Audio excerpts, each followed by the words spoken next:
प्रभु का धन्यवाद हो, उसने हम सबको अपने भवन में आने का मौका दिया। जब पहले संडे को अंकल प्रचार कर रहे थे, पादी साहब प्रचार कर रहे थे, तो एक पुस्तक के बारे में बात कर रहे थे, जीवन की पुस्तक के बारे में बात कर रहे थे। ये एक ऐसा विषय था जो मैंने सालों से इस विषय को छुआ नहीं था और मुझे लगता था कि मैं इसके बारे में बहुत कम जानता हूँ, और मैंने इसके बारे में पढ़ना शुरू किया। और आज का जो वचन है इसी जीवन की पुस्तक से जुड़ा हुआ आज का वचन है, और मैं विश्वास करता हूँ हम सब के लिए जो खुदावन के निकट रहते हैं ये किताब आशीष का वसीला होगी। आइए हम सब चलेंगे सबसे आखिरी किताब में जो परमेश्वर के वचन में पाई जाती है, प्रकाशित वाक्य। ये वो किताब है जिस किताब को हर इंसान डरते हुए छूना चाहता है, क्योंकि इसमें इतनी भयानक बातें लिखी हुई हैं कि लोग इसको पढ़ने में डरते और कतराते हैं। लेकिन एक विश्वासी के लिए जो प्रभु के सम्मुख चलता है उसके लिए आशीष का वसीला ही है। और इस वचन से पढ़ेंगे और आशीषित होंगे।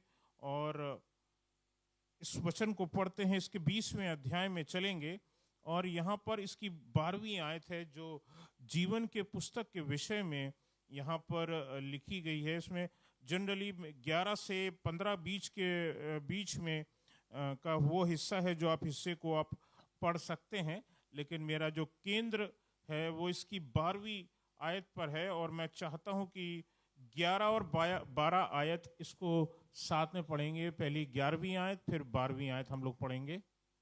और यहाँ पर कुछ इस प्रकार से लिखा है, मैंने एक बड़ा श्वेत सिंहासन, एक सफेद सिंहासन, और उसको जो उस पर बैठा हुआ है, यानी हमारा प्रभु जो उस पर बैठे हुए हैं, देखा कि जिसके सामने से पृथ्वी और आकाश भाग गए।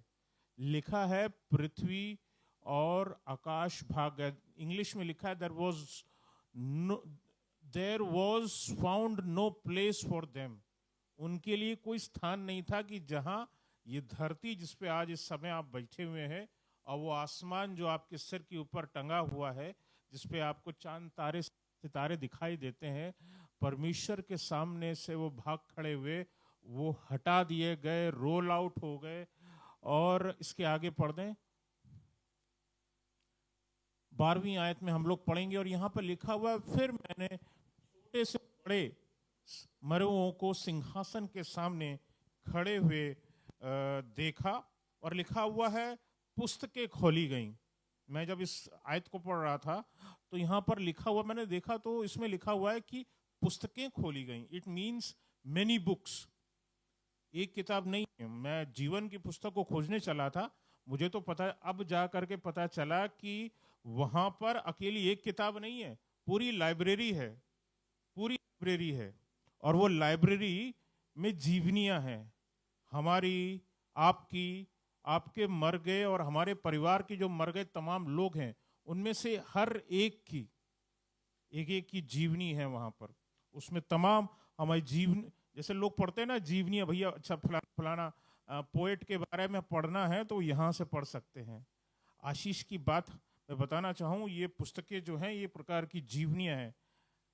जब हम खुदावन से मिलेंगे तो हमारे पास खूब टाइम होगा, क्योंकि बाइबल तो बहुत कम बताती है कि मूसा ने खुदा के साथ कितना समय गुजारा, या इब्राहिम ने कितना समय खुदा के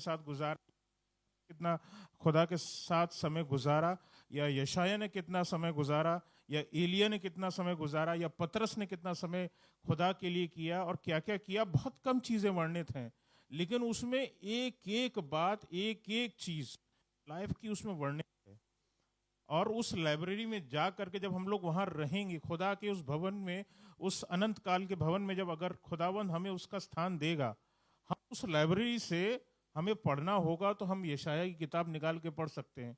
When he was 15 he was doing this। जब वो 50 के हुए तब उन्होंने ये काम किया। यूहन्ना जब मसीह के साथ चल रहे थे तब उन्होंने ये काम किया। जब यीशु से उठा लिए गए तब यूहन्ना ने ये काम किया। अद्भुत चीजें होंगी जब उन तमाम बातों को जो बाइबल में दर्ज नहीं है लेकिन उनकी जीवनियां से हम आशीषित हो सकेंगे। और हमारी किताबें भी लिखी जा रही हैं, और अगर उसमें भली बातें हैं और आपने खुदा के सम्मुख रह करके भय के साथ अपने जीवनों को गुजारा है, बात मान करके रखिए, अगर आपके बाद आने वाली पीढ़ियां भी होंगी तो आपकी किताब भी पढ़ेंगी। आप अपने बाप दादाओं की किताबें निकाल करके पढ़ेंगे, मेरे दादा ने मेरे खुदा की सिताइश इस तरह से करी थी, मेरे पिता ने मेरी सिताइश खुदा की से करी थी। तो इस तरह से आप आशीषित हो सकेंगे। ये बहुवचन लिखा हुआ है, ये प्लूरल है। मैं जब किताब समझता तो खाली सोचता था बस एक जीवन की पुस्तक होगी, लेकिन जब मैंने यहाँ पढ़ा तो मुझे पता चला कि देयर आर मोर बुक्स, बहुत सारी हैं। और फिर लिखा हुआ और पुस्तकें खोली गई और फिर एक और पुस्तक खोली गई। और जब हम यहाँ इस हिस्से पे आते हैं कि जो पुस्तक खोली गई लिखा हुआ अर्थात जीवन की पुस्तक, ये सिंगुलर है, ये सिर्फ एक ही है, यानी कि ये पुस्तक कई नहीं है, जीवन की पुस्तक कई नहीं है, सिर्फ एक ही है। और लिखा है और जैसा उन पुस्तकों में लिखा हुआ था वैसा ही उनके कामों के अनुसार मरे हुओं का न्याय किया गया। उन लोगों का न्याय जो परमेश्वर के सन के सम्मुख आते हैं उनका किया गया। एंड दीज बुक्स जो हमने प्लूरल में पढ़ी, इस दुनिया में हम लोग रिकॉर्ड्स बहुत रखते हैं, ठीक है ना, हर देश के पास अपने रिकॉर्ड्स होते हैं। हम आजकल डिजिटल हो चले हैं, बहुत कुछ सारी चीज़ें डिजिटल होती जा रही हैं। आधार डिजिटल है और वो आपका क्या पैन कार्ड आता है वो डिजिटल है, पता नहीं कितने कितने उम्मीद कार्ड और ये कार्ड और वो कार्ड, दुनिया भर की चीज़ें डिजिटल हो गई हैं। We keep such a big data. हम लोग किस प्रकार से कितना अद्भुत डेटा इस संसार में रखते हैं मनुष्य हो करके। परमेश्वर भी आपके जीवन के एक एक काम का जो आपने जीवन में किए हैं उसका जिक्र अपनी पुस्तक में लिखता रहता है, वेदर गुड और वेदर बैड। अच्छी बात यह है कि अगर कुछ बुरे काम भी लिखे हैं तो वो वाइप आउट किए जा सकते हैं अगर आप खुदावंद को अपना जीवन सौंप दें। अगर आपने अपनी गलतियों को मान लिया है खुदावंद के सामने तो वो चीज़ें इरेज करी जा सकती हैं, मिटाई जा सकती हैं। हमारे सामने भी रबर होता है ना, हम रबर से उठा के मिटा लेते हैं। ये बात आप मान लीजिए, आसमान का खुदा भी हमारे उन तमाम कामों को जो होठों पे ला सकने के योग्य भी नहीं है, इतने गंदे और निर्लज हैं कि उनका जिक्र करना इस माइक पर भी अच्छा नहीं लगता या कहीं भी जिक्र करना अच्छा नहीं लगता, उन तमाम कामों को उठा करके वाइप आउट कर देता है। हमारे लिए आशीष का वसीला है ये बात कि खुदावन हमारी उन चीजों को माफ कर देता है। स्वर्गीय परमेश्वर सिद्ध और त्रुटि रहित अभिलेख या रिकॉर्ड इंग्लिश में जिसको हम बोलते हैं, मेरे और आपके लिए और आपके जीवन से रखता है अपने पास। बाइबल बताती है, यीशु मसीह ने कहा है, मत्ती 12 और उसकी 36वीं आयत में लिखा हुआ है, मैं तुमसे कहता हूं कि जो जो निकम्मी बातें मनुष्य कहेंगे, ठीक है ना, कई बार लोगों के मुख से जाने अनजाने, हम मसीही लोग हैं, हम लोगों से हम जानते हैं यहाँ जितने लोग बैठे हैं मसीही हैं और विश्वासी हैं और ये काम नहीं करते, लेकिन बहुतेरी लोग निकम्मी बातें अपने मुख से बोलते हैं और गालियां देते, गाली गलौज करते हैं। या कई बार हंसी मजाक में भी गालियां कईयों के मुख से निकल जाती हैं। लिखा है कि मैं तुमसे कहता हूं, प्रभु यीशु मसीह ने कहा है, मैं तुमसे कहता हूं जो जो निकम्मी बातें मनुष्य कहेंगे न्याय के दिन हर एक बात का लेखा देंगे। तुमने ये अगर किसी को मजाक में भी अगर गाली दी तो इस सिंहासन के सामने खड़े हो करके परमेश्वर जो है वो कहीं ना कहीं लेखा जो है हमें परमेश्वर के सामने देना पड़ेगा। अब now when we talk of this thing, यहां पर लिखा हुआ है, तुमसे सच सच कहता हूं जो जो निकम्मी बातें मनुष्य कहेंगे न्याय के दिन हर एक बात का लेखा देंगे। ठीक है ना। एक्चुअली हमसे परमेश्वर जो है वो इस बात को तलब करेंगे, बेटा इसकी जरूरत क्या है। परमेश्वर को एक एक चीज का पता है। God has seen everything with his own eyes. Mic,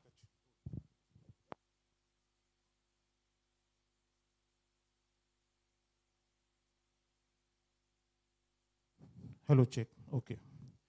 परमेश्वर का धन्यवाद हो कि जैसे कि हम यहाँ वचन में पढ़ रहे हैं कि न्याय के दिन हर एक बात का लेखा देंगे। सो लेखा एक कठिन चीज है, हम लोगों के लिए दिक्कत की बात नहीं है। अगर हमने भले काम किए, अरे खुदावंद मैंने उसके लिए ये भला किया, उसके लिए ये काम किया था, इसके लिए ये काम किया था, हमारे लिए अच्छी अच्छी बातें हैं। लेकिन वो तमाम लोग इस दुनिया में ऐसे और भी लोग हैं, मैं बोल सकता हूँ कई बार ऐसे कुछ मसीही भी हैं जिनके अनजाने में उनके मुख से कुछ बुरी बातें निकलती हैं, कई अपशब्द निकल जाते हैं, कई बार गाली गलौज निकलता है, कई बार शाप निकलते हैं। बाइबल बताती है कि हम आशीष होने के लिए ही चुने गए हैं, हम लोगों को आशीष देने के लिए ही चुने गए हैं।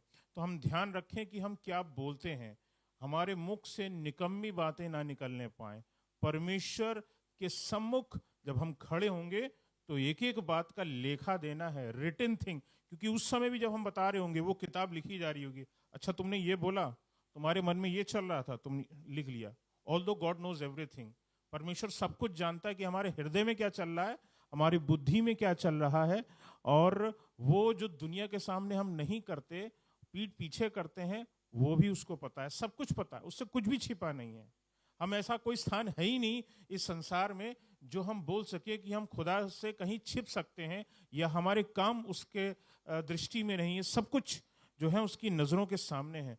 तो अपने जीवन को बिल्कुल जो है बिल्कुल भय के साथ में गुजारें। न्याय के दिन हर एक बात का लेखा देंगे। एक फाइनल वर्डिंग फिर भी आपसे पूछी जाएगी, तुमने क्यों बोला, ये काम तुमने क्यों किया, why did you do this, तुमने ऐसा निकम्मी बात तुमने अपने मुख से क्यों बोली, मैंने तुम्हें आशीष का वसीला ठहराया है, ये तुम्हारे जीवन से ऐसी बातें क्यों होने पाई। खुदावन हमसे इस चीज पर चाहेगा कि वो हमसे क्वेश्चन करे, और वो क्वेश्चन करेगा, हम सब क्वेश्चन किए जाएंगे।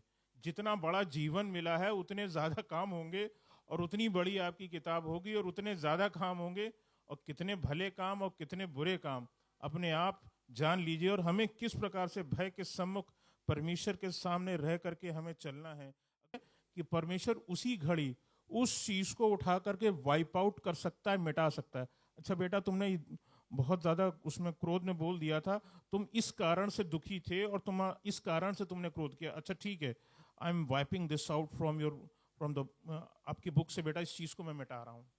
खुदावन का जो सरदूत होगा उस चीज को उठा के वाइप आउट कर देगा आपकी उस किताब से, जहां आपके तमाम लेख लिखे गए हैं। ये आपके लिए और हमारे लिए है। पर रोमियो 3 और उसकी 23वीं आयत में लिखा हुआ है, इसलिए कि सबने पाप किया है और परमेश्वर की महिमा से रहित हैं। सच्चाई यही है, हम सब ने पाप किया है और हम सब परमेश्वर की महिमा से रहित हैं, और परमेश्वर के सिंहासन हर हाल में उसके सामने खड़े होंगे। And this tells also one thing, एक चीज इस बात से, इस आयत से हमें एक चीज सीखने को और मिलती है कि everyone somehow either speaks evil और डज। 13वीं और 14वीं आयत में लिखा हुआ है, रोमियो 3 और उसकी 13वीं और 14वीं आयत में लिखा हुआ है, यहां पर लिखा हुआ, उनका गला खुली हुई कब्र है। ठीक है ना, बाइबल कितने कठोर शब्दों को बोल देती, उनका गला खुली हुई कब्र। कब्र में मुर्दे पड़ते हैं, मुर्दे डाले जाते हैं। हमारा गला अगर खुली हुई कब्र है, इसका मतलब हम अपने मुख से कुछ निकाल रहे हैं अगर, तो it is something like dead. हम किसी के लिए मृत्यु ना बोल दें, हम किसी के लिए शाप ना बोल दें। आप खुदा के लिए आशीष का वसीला है, लोगों के लिए आशीष का वसीला है। ध्यान रखिए कि आप अपनी जीभों का इस्तेमाल कैसे करते हैं। लिखा हुआ, उन्होंने अपनी जीभों से छल किया है। जीभों से छल करते हैं हम लोग, और उनके होठों में सांपों का विष है। ठीक ना, तो विष का काम क्या होता है, सांप का विष क्या है, डसा और उसके बाद जान चली गई। कई बार किसी से हम कह देते हैं कुछ और वो अधमरा हो जाता है व्यक्ति। तो हमें ध्यान रखना है कि हमारे जो होंठ हैं, जो बोल हैं, वो लोगों को जीवन देने के लिए हों। It should provide life and not death, मृत्यु प्रोवाइड करने के लिए ना हो। और लिखा हुआ 14वीं आयत में आगे लिखा हुआ, उनका मुंह श्राप और कड़वाहट से भरा हुआ है। श्राप और कड़वाहट से भरा हुआ है। टेरिबल थिंग्स आर रिटन, इससे पता चलता है कि जो खुदावंद ने हमें दिया है ये कितनी चीज पावरफुल है। प्रभु यीशु मसीह ने अपने जीवन में इस काम को करके दिखाया। एक पेड़ को जब उसमें फल नहीं लगता था, उसके विरुद्ध बोल दिया कि जब तुझ में कभी फल ही ना लगे, वो फल तो लगना छोड़ दीजिए, वो पेड़ ही खत्म हो गया। That's how we are powerful. हम इतने सामर्थ्य हैं। तो इससे पता चलता है कि हमारी खुदावन ने हमें कितनी सामर्थ्य दी है। व्हेन वी ब्लेस पीपल, जब हम बोलते हैं ना अगर किसी को गॉड ब्लेस यू, तो ये बस मत समझिए कि वो तेरे लोग जो खाली गॉड ब्लेस कर देते हैं, भैया गॉड ब्लेस गॉड ब्लेस, वो गॉड ब्लेस का मतलब जानते नहीं है। आपके मुख में जो गॉड ब्लेस है ना, क्योंकि आप खुदावन के लोग हैं, आप जब बोलते हैं गॉड ब्लेस यू, प्रभु तुमको आशीषित करे, प्रभु तुमको आशीष दे, खुदावन की ओर से आशीष उन व्यक्तियों तक पहुंच जाती है। किस तरह से आप नहीं जानते, लेकिन उसके लिए कुछ कुछ आशीषें लिख दी जाती हैं। इस मेरे बेटे ने मांगा है, इसके लिए मैं लिख देता हूं इनके लिए।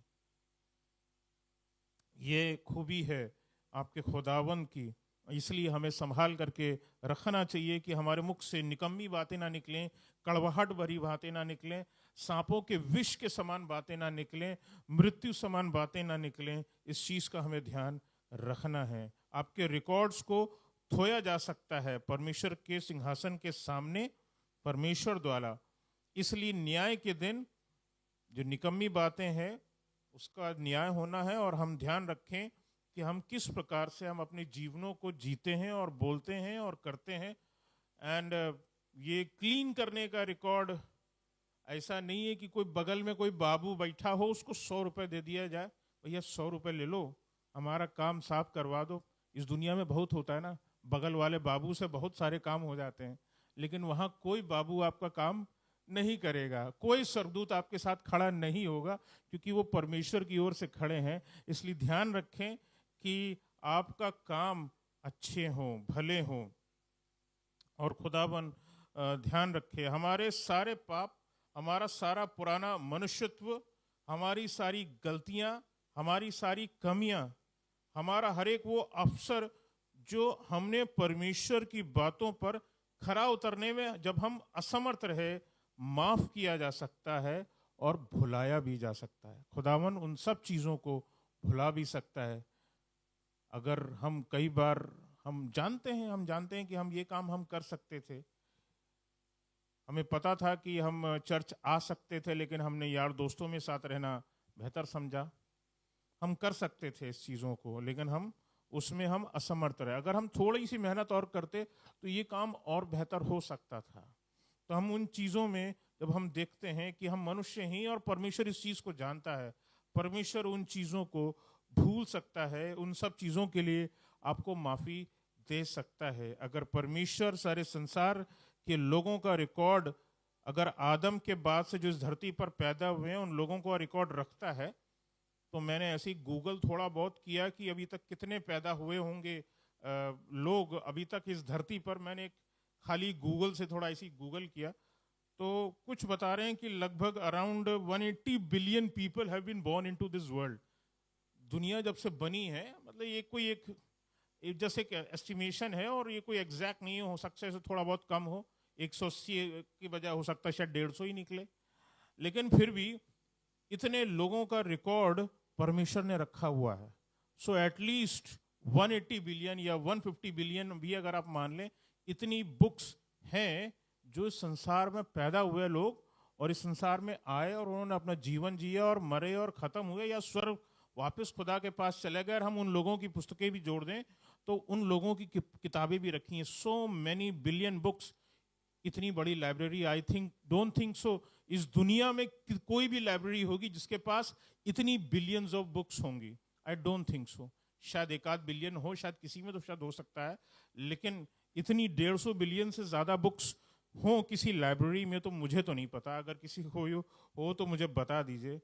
इतने अरब लोगों का रिकॉर्ड परमेश्वर द्वारा रखे जाना इम्पॉसिबल सा लगता है कि शायद रखता हो, लेकिन अगर मनुष्य संसार में छोटी से छोटी चीजों का रिकॉर्ड रखता है, ठीक है ना, कंपनियां आपके फोन कॉल के रिकॉर्ड को रखती हैं, या भैया फलाना फलाना कॉल इतने इतने बजे इन्होंने किया है, अगर पुलिस मांगे तो हम दे सकें।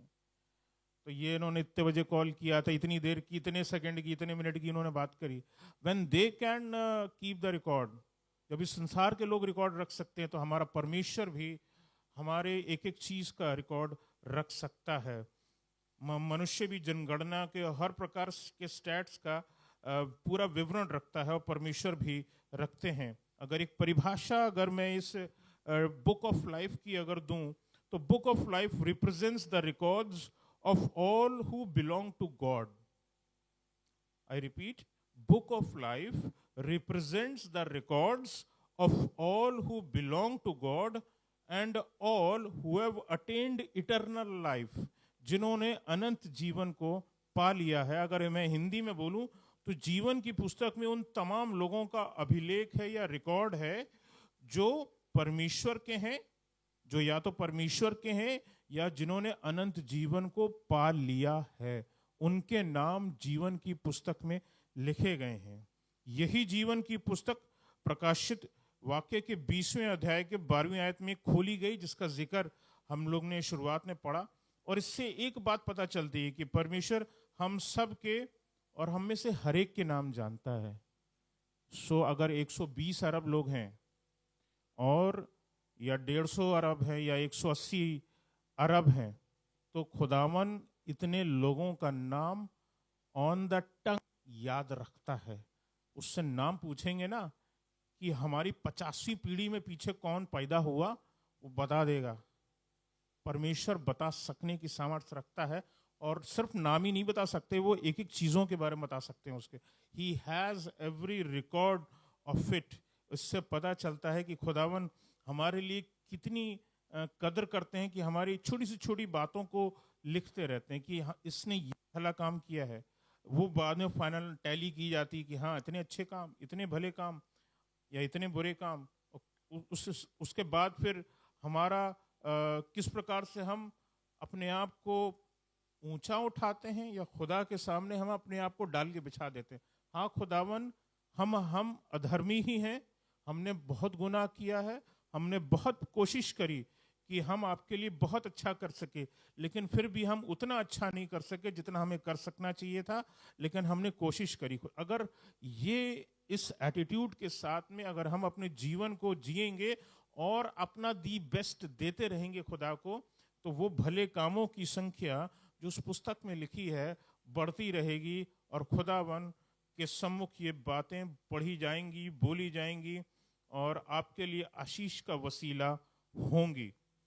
न्यू टेस्टामेंट में जीवन की पुस्तक के 8 रेफरेंस मिलते हैं, जिसमें से 7 रेफरेंस जो हैं वो इस बुक ऑफ रेवलेशन में या प्रकाशित वाक्य में है। 2 बार इसको मेमने की पुस्तक के रूप में कहा गया है कि लैम्स बुक ऑफ लाइफ, मेमने की जीवन की पुस्तक के रूप में कहा गया है, जो इसी के लिए कही गई है। इसकी 2 अलग अलग रेफरेंसेस हैं, मैं चाहता हूं कि पढ़ दिया जाए। प्रकाशित वाक्य 13वां अध्याय और उसकी 8वीं वर्ष। प्रकाशित वाक्य 13वां अध्याय उसकी 8वीं वर्ष।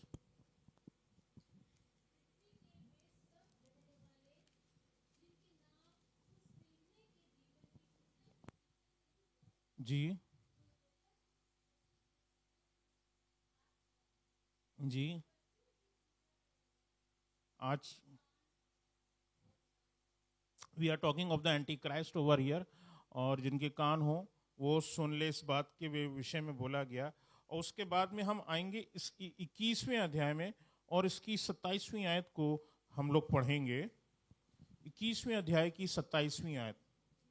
परंतु उसमें कोई अपवित्र वस्तु या घृणित काम करने वाला या झूठ का गढ़ने वाला किसी रीति से प्रवेश ना करेगा, पर केवल वे लोग जिनके नाम मेमने के जीवन की पुस्तक में लिखे हैं।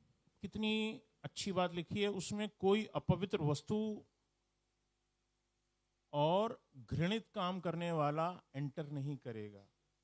No impure people will enter the Jerusalem, the final Jerusalem that will be made.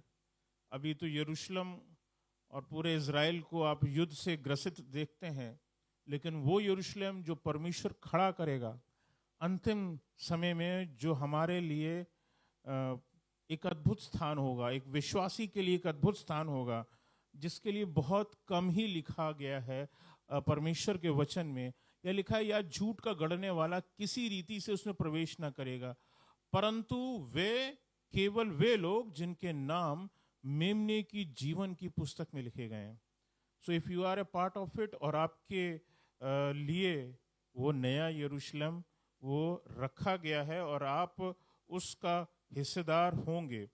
फिलिपियों में अगर हम चलें तो actually if you have लेबर्ड for God in spreading the word of God in any वे, अगर आपने परमेश्वर का वचन को प्रचार करने के लिए किसी भी तरह से अगर काम किया in any way, if you are a pastor the best, if you are, हम लोग अगर लीडर्स हैं, एल्डर्स हैं, किसी भी तरीके से कलीसिया के मेंबर हैं, और अगर आपने कलीसिया की बजाय अगर हमने बाहर जाकर के अपने पड़ोसियों को, अपने यार दोस्तों को, अपने संगियों को, समाज में जहाँ कहीं भी अगर आपने जाके परमेश्वर के वचन को प्रचार किया है, बताया है, सिखाया। प्रचार करने का मतलब ये नहीं कि आप बाइबल लेकर के आप जाइए और करिए, आज के समय में तो और भी थोड़ा डिफिकल्ट है, लेकिन if your life is that faithful, अगर आपने भययुक्त जीवन को गुजारा है, तो वो आपके जीवन में होगा और आप उससे आशीषित कर सकते हो दूसरों को, और वो चीज जब दूसरे के सम्मुख जाएगी तो लोग उससे आशीषित होंगे और लोग उस चीज को ग्रहण करेंगे। People will adopt it from you. ठीक है, इसमें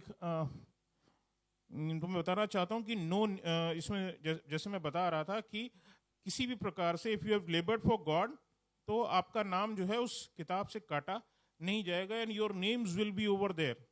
अद्भुत बात बाद में बताऊं, ये एक चीज है जो मैंने पढ़ी फिलिपियों 4 अध्याय की उसकी 3री आयत में, वहां पर ये चीज दरअसल वर्णित है। और जब मैं इस आयत को पढ़ रहा था, मैं इस चीज को, इस हिस्से को पढ़ के चौंक गया। प्रकाशित फिलिपियंस 4 3री वर्स, फिलिपियों की 4था अध्याय की 3री आयत में, और यहाँ लिखा हुआ है, पढ़ दें। सच्चे सहकर्मी, हे सच्चे सहकर्मी, मैं तुझसे भी विनती करता हूँ जी कि तू उन स्त्रियों की सहायता कर जी, क्योंकि उन्होंने मेरे साथ सुसमाचार फैलाने में जी क्लेमेंस और मेरे अन्य सहकर्मियों जी समेत परिश्रम किया, जिनके नाम जीवन की पुस्तक में लिखे हुए हैं। आशीषित होने की बात ये लिखी है कि इन स्त्रियों, जानते हैं इन स्त्रियों का नाम नहीं लिखा। बाइबल में इन स्त्रियों का जिक्र आया है, लेकिन स्त्रियों का नाम नहीं आया। लेकिन अद्भुत बात इससे भी और बेहतर क्या जानते हैं, इनके नाम जीवन की पुस्तक में, मेमने की पुस्तक में लिखे गए हैं। It's done. हमें और क्या चाहिए भाई? जीवन की दौड़ हम किस लिए जी रहे हैं? इसलिए कि फाइनली हम अनंत काल तक हम परमेश्वर के सम्मुख रह करके हम उसकी आराधना कर सके, उसकी स्तुति कर सके। हमें और क्या चाहिए? What does actually a believer want? हमेशा के लिए हम प्रभु के सम्मुख बने रह सकें। और इन स्त्रियों के विषय में यही लिखा कि ये सच्चे सहकर्मी है, सच्चे साथी हैं, और इन्होंने इनके विषय में लिखा हुआ, उन्होंने मेरे साथ सुसमाचार फैलाने में और दे रखा, उनके साथ और सहकर्मी समेत परिश्रम किया है उन्होंने, और लिखा है इनके नाम जीवन की पुस्तक में लिखे हुए हैं। आप में से जो बहुतेरे यहाँ पर आ करके काम करते हैं, आराधना स्तुति का काम करते हैं, आप लोग गिटार बजाते हैं, आप लोग आ करके कीबोर्ड बजाते हैं, आप लोग यहाँ करके सफाई करते हैं, आप लोग ड्रम बजाते हैं, आप लोग स्पीकर को ठीक रखते हैं, आप लोग माइक को ठीक रखते हैं, आप लोग कुर्सियों को ठीक रखते हैं, आप बेंचेस को ठीक रखते हैं, आप लोग एक एक चीज को ठीक रखते हैं। खुदावन की पुस्तक में आपका नाम लिखा हुआ है। Your names have been written in the lamb's book of life. मेमने की जीवन की पुस्तक में आपके नाम लिखे गए हैं। किसी भी तरीके से खुदावन की सेवा करने के लिए हमेशा उपस्थित रहिए। हो सकता है शायद बाइबल में आपका नाम ना आए, लेकिन आपका मेमने की पुस्तक में आपका नाम आ जाएगा। प्रकाशित वाक्य 3रा अध्याय और उसकी 5वीं आयत में लिखा हुआ है, जो जय पाए उसे श्वेत वस्त्र पहनाया जाएगा और उसका नाम जीवन की पुस्तक से किसी रीति से काटा ना जाएगा। श्वेत वस्त्र पहनाया जाएगा और उसका नाम जीवन की पुस्तक से किसी रीति से काटा ना जाएगा। और प्रभु यीशु मसीह उस व्यक्ति का नाम अपने पिता यहोवा के सामने और स्वर्गदूतों के सामने मान लेंगे। लिखा हुआ है किसी रीति से काटा ना जाएगा। इसका मतलब ये है कि जो बुक ऑफ लाइफ में है, नाम लिखा हुआ है, अब वो नाम काटा जा सकता है। अगर आपने परमेश्वर के पीछे चलना बंद कर दिया है, ठीक है, if you have stopped following Jesus, your name can be slashed of.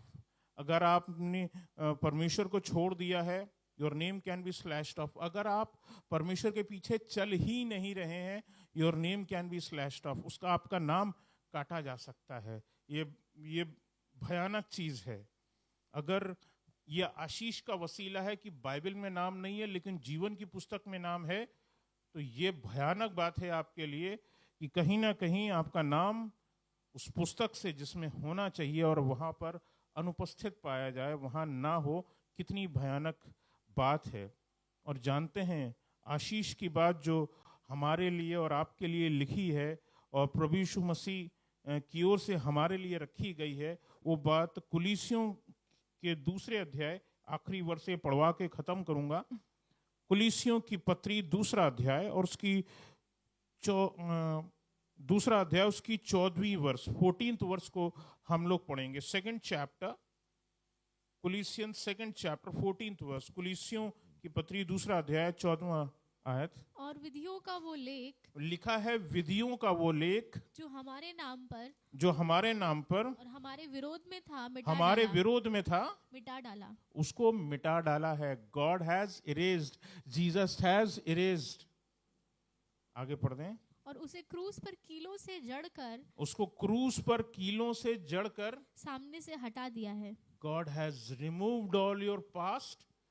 जो काले थे, जो आपके काले काम थे, जो काले कारनामे थे, जब आपने घुटनों पे आकर के खुदावंद के सामने माफी मांगी, अपनी गलतियों की माफी मांगी, अपने गुनाहों की माफी मांगी, आपसे जो भी गलत हो गया आपने खुदा से पश्चाताप किया, गॉड हैज इरेज्ड ऑल। पिछला सब भूल गया है।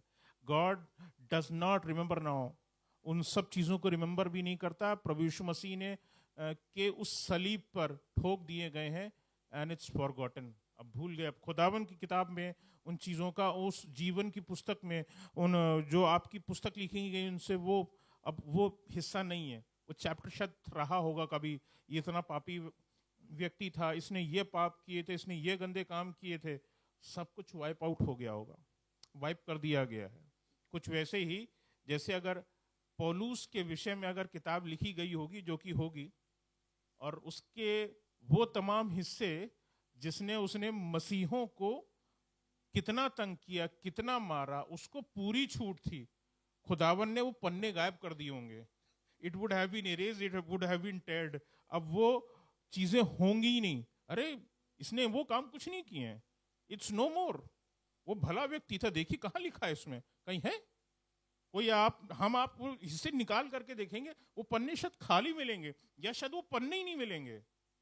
पौलुस के वो हिस्से में जब हम और आप अगर वहां होंगे तो निकाल करके जरूर देखिएगा, वो पन्नों का जिक्र ही नहीं होगा, शायद वो पन्ने नहीं होंगे या वो पन्ने खाली कर दिए गए होंगे। ऐसे ही हमारा जीवन है अजीजों। खुदावंद ने हमारे लिए इतना अद्भुत इंतजाम रखा है, इसलिए अपने जीवन को भय से गुजारें। और मैं विश्वास करता हूं आपको इस वचन से आज आशीष मिली होगी, और मैं आगे भी, क्योंकि इतना कुछ है इस जीवन की पुस्तक के बारे में पढ़ने में कि मुझे लगता है कि एक हिस्सा आज का एक दिन कम पड़ेगा। मैं कोशिश करूंगा आज के बाद 1 या 2 और संदेश लेकर के आऊं ताकि आपको इससे आशीष और मिले। Praise the Lord.